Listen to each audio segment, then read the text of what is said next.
Zdravo! Sada ću vam pokazati na koji način se može uštedjeti baterija na Android uređajima, bez rutovanja. Ovo su jednostavno uputstva, dosta ljudi ih zna, ali eto ima i onih koji ne znaju, pa ovaj snimak pravim radi njih. Prvo što biste morali jeste da skinete Juice Defender sa Android Marketa, odnosno Google Play Store-a kako se sad zove.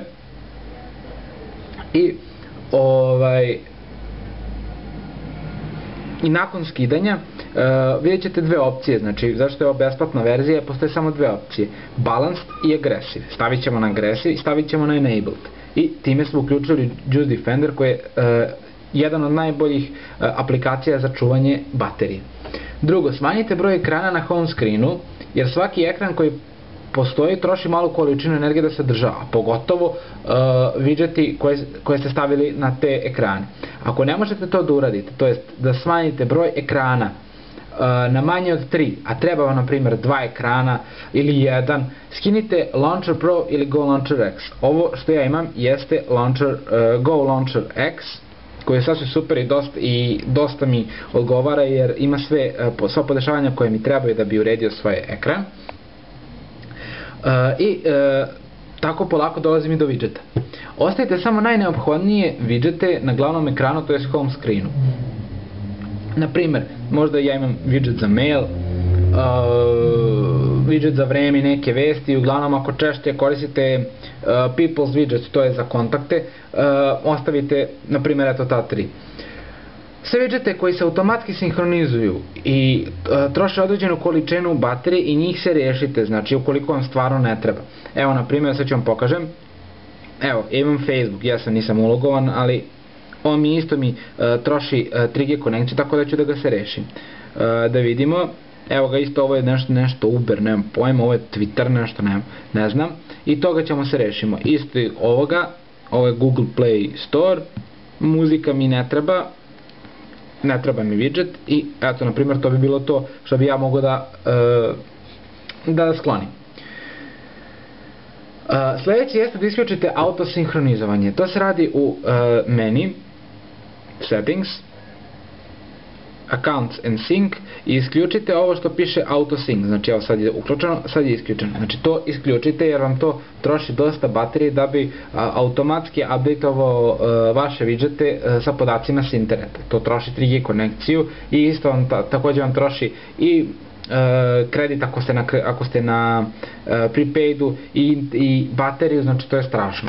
Isključite. Sljedeće što treba da uradite jeste da isključite auto osvetljenje, a to se radi tako što se ode u menu, Settings, Display i na Brightness. I onda isključite Automatic Brightness i podesite ovaj slider kako vam odgovara. Meni je na maksimum.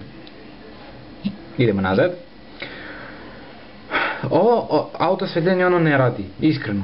Dosta puta mi se pojačavala svetlost u mračnoj prostoriji, a smanjivala na suncu, a što bi trebalo da bude potpuno obrnuto. I namestite odmah kako vam odgovara u svim sredinama, odnosno pomoću onog slajdera kao što sam pokazao. Isključite, ali obavezno, Wi-Fi i Bluetooth, jer oni troše bateriju kao ludi. To ako stalno radi, može vam smanjiti korišćenje baterije za više od pola vremena koje biste imali da je to isključeno. Isto tako postoji widget za 3G konekciju, na primjer imam ovaj stock widget koji sam dobio na telefonu, međutim može da se verovatno skini sa Android Marketa, nisam gledao jer ima, ali verovatno može. Da ne bi stalno tražio konekciju i trošio bateriju, znači zato vam je ovaj widget dobar, samo isključite kad ne treba, na primjer sad da vidimo, sad je isključeno i uključite kad vam zatreba. Međutim ovo isto radi Juice Defender kada vam je telefon zaključan. Onda, na kraju jedan savjet, eto, koji mogu da vam kažem. Znam, evo sad ja imam live wallpaper, znam da je to stvarno lepo kad idem levo desno pa se pomera ova galaksija. Jeste, lepo je, ali to dosta troši bateriju. Pa da znate, mislim ja nikad ga ne koristim, ali sam sad ostavio da bi vam pokazao. Onda imam ice cream sandwich. Evo stavit ćemo ovaj wallpaper. Set wallpaper. Evo ga. I kao što vidite, znači mnogo je fluidniji u radu kada isključi se wallpaper i dosta manje troši baterije. Što više ugasite aplikacija, to bolje, mislim i widgeta i aplikacije i tako dalje. Baterija će više biti sačuvana. Sad, morate ostaviti samo ono bez čega ne možete. Ja, na primjer, nikad ne isključujem vibraciju pri dodiru, kao što možete osetiti. Evo, kao što možete čuti. Jer kad kucam poruku, znam da je telefon primio moj dodir, odnosno moj input. I to bi bilo to. Ako je mi ovaj video pomogao, lajkujte ga, kliknite na subscribe. Ako imate nešto da dodate, idite na, znači, like ovamo, subscribe gore, i ako imate nešto da dodate, stavite komentar dole ispod. Pa ništa onda, vidimo se u sljedećem snimku i sreća sa Androidom i nadam se da sam dao dobre savete za produženje baterije. Hvala na pažnji i vidimo se u sljedećem videu. Doviđenja.